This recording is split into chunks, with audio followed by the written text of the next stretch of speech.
আসসালামু আলাইকুম রাহমাতুল্লাহ। প্রিয় শিক্ষার্থী বন্ধুরা, আশা করি প্রত্যেকে ভালো আছো।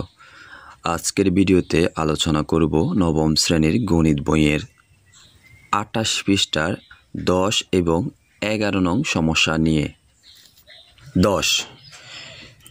10 ফি সমান 0 1 2 3, কিউ সমান 1 3 4 এবং আর সমান ফি ইন্টারসেকশন কিউ হলে 1 ফি ক্রস আর এবং আর ক্রস কিউ নির্ণয় করো।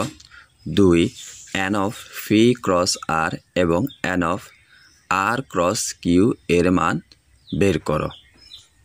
দেওয়া আছে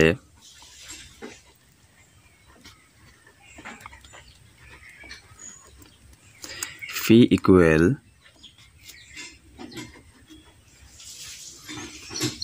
0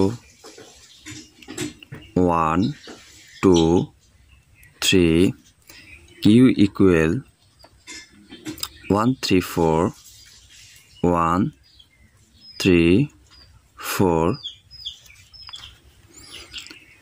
এবং আর ইকুয়াল ফি ইন্টারসেকশন কিউ। তাহলে এখানে ফির মান কত? 0 1 2 3। তাহলে ফির মান বসিয়ে দিলাম 0 1 2 3, ইন্টারসেকশন কিউর মান কত? 1 3 4 1 3 4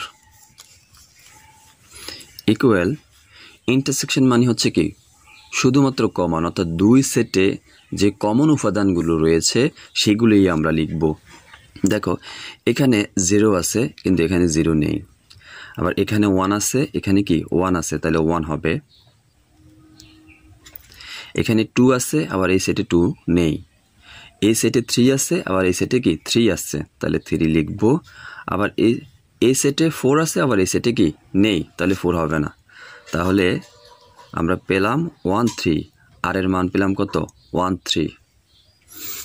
এবার আমরা ফি ক্রস আর নির্ণয় করব। 1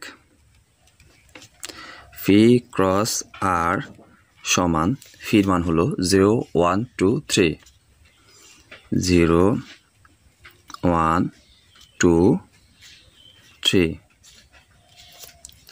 ক্রস আর এর মান হলো 1 3 1 3। এবার আমরা দুইটা সেটের ক্রস গুণন করব। তাহলে 0 দিয়ে 1কে গুণ 0 1, 0 দিয়ে আবার 3কে গুণ 0 3, 1 দিয়ে আবার 1কে গুণ 1 1, 1 দিয়ে আবার 3কে গুণ 1 3, 2 দিয়ে আবার 1কে গুণ 2 1, 2 দিয়ে 3কে গুণ 2 3, এবার 3 দিয়ে 1কে গুণ 3 1, 3 দিয়ে 3কে গুণ 3 3। শিক্ষার্থী বন্ধুরা, আমাদেরকে অবশ্যই মনে রাখতে হবে ক্রস গুণনের ফলে আমরা যে উপাদানগুলি পাবো এগুলিকে অবশ্যই প্রথম বন্ধনীর ভিতরে আমরা রাখব এবং পরে শুরুতে এবং শেষে সেট বন্ধনী অর্থাৎ দ্বিতীয় বন্ধনী আমরা ব্যবহার করব। আর ক্রস কিউ নির্ণয় করব।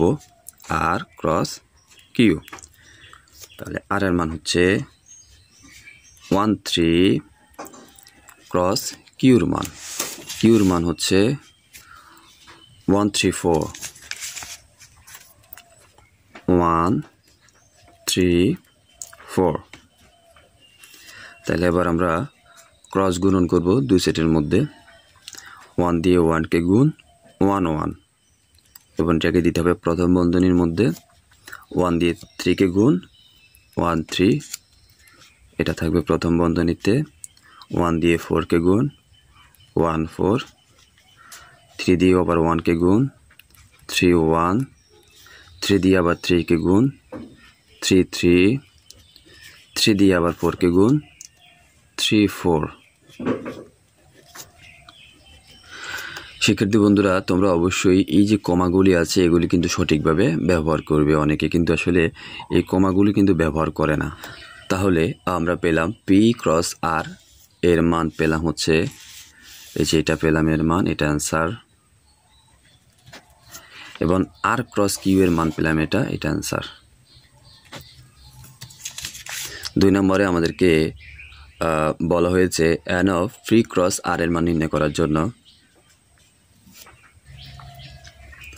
N of phi cross R equal N of phi cross R, অর্থাৎ ফি ক্রস আর এর উপাদান সংখ্যা কত। এন মানে নাম্বার, নাম্বার মানে কি সংখ্যা। তাহলে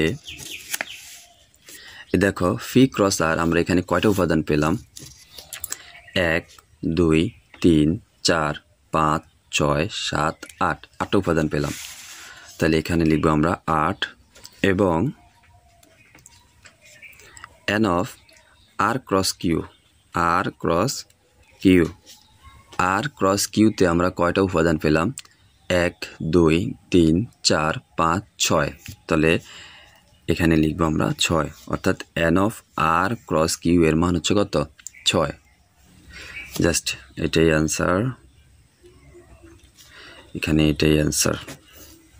এবার আমরা 11 নম্বর সলভ করব।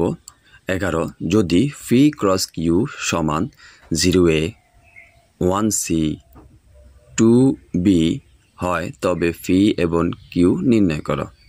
খেয়াল রাখতে হবে শিক্ষার্থী বন্ধুরা, ক্রমজোড়গুলোর প্রথম যে উপাদানগুলো রয়েছে এগুলি হচ্ছে ক্রস গুণনে প্রথম যে সেটটা থাকে তার উপাদান। আবার ক্রমজোড়ের দ্বিতীয় যে উপাদানগুলো থাকে সেটা হচ্ছে এই যে ক্রস গুণনে পরে যে সেটটা থাকে তার উপাদান। শিক্ষার্থী বন্ধুরা, আমরা যখন 10 নম্বর অঙ্কটা করেছি তখন আমরা ফি ক্রস আর এবং আর ক্রস কিউ নির্ণয় করেছি। সেখানে আমরা দেখেছি ক্রমজোড়ের এই যেগুলি হচ্ছে কি ক্রমজোড়, এই ক্রমজোড়ের প্রথম যে উপাদানগুলি থাকে এই উপাদানগুলি হচ্ছে কি প্রথম যে সেট ক্রস গুণনে প্রথম সেটের উপাদান। আবার ক্রমজোড়ের দ্বিতীয় যে উপাদানগুলো থাকে এগুলি হচ্ছে কি ক্রস গুণনের দ্বিতীয় সেটের উপাদান।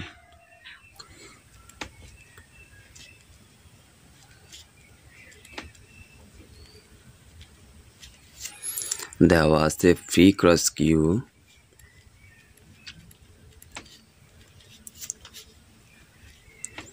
0A 1C 2B। এখানে দেখো এখানে কয়টা ক্রমজোড় দেওয়া আছে, 3টা ক্রমজোড় দেওয়া আছে। তাহলে এখানে ক্রমজোড় 3টির প্রথম উপাদানসমূহ, ক্রমজোড় 3টির প্রথম উপাদান সমূহ সমান, প্রথম উপাদান কি আছে 0 1 2, 0 1 2, এবং দ্বিতীয় উপাদান সমূহ